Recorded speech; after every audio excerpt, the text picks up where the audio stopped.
I'm going to show you how we're able to track how the genes pass on from my friend and her husband to their children and the chances of whether their children will have this disease or not. So let's start with my friend.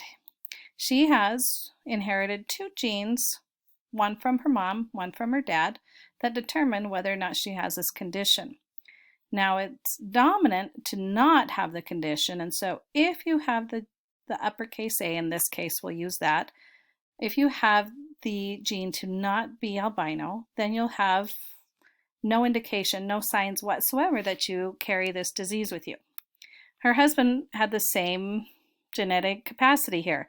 He had inherited from one parent a gene to not be albino, and from another parent the gene to be albino. And so that albino gene stayed hidden behind the not albino gene, and so he again showed no sign of the condition.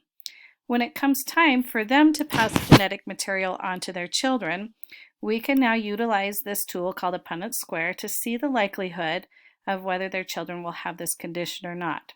To do that, what we do is we carry the traits that the friend has and carry the traits that her husband has down through all four possibilities of mixing these, and we get a good indication of how likely it is that their children will have this disease.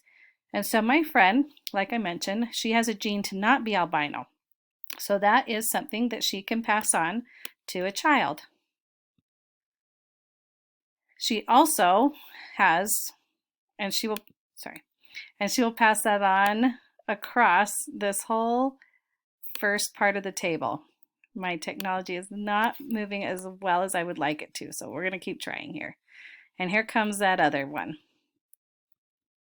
Okay, now she's going to also have the gene to have albino, even though she didn't know it. It was just there hiding in her DNA. And so that is going to find its place as soon as my technology works here. And she can also pass another one, or that's another combination she can have here in that fourth square of the Punnett square. Okay, so that takes care of my friend's DNA. There's four possibilities when you're mixing two genes with two genes on how those will come out. And so this is going to show us all the possibilities. Now let's get her husband here. And so he has, again, the gene to not be albino. And so he's going to be able to put one of those in each of the four squares. Okay, or in each of the two squares that fall under that one, sorry.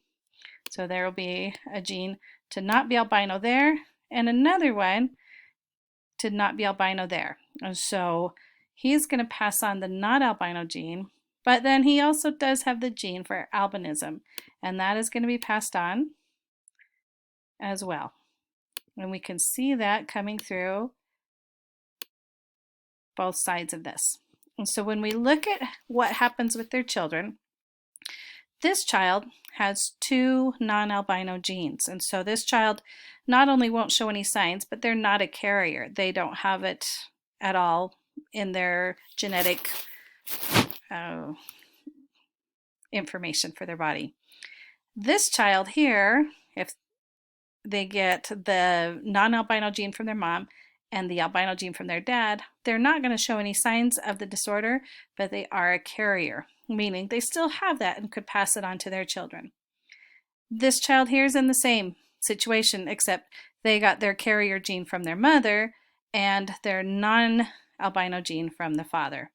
And so again, this child would not have any signs of the disorder, even though they carried the gene for it.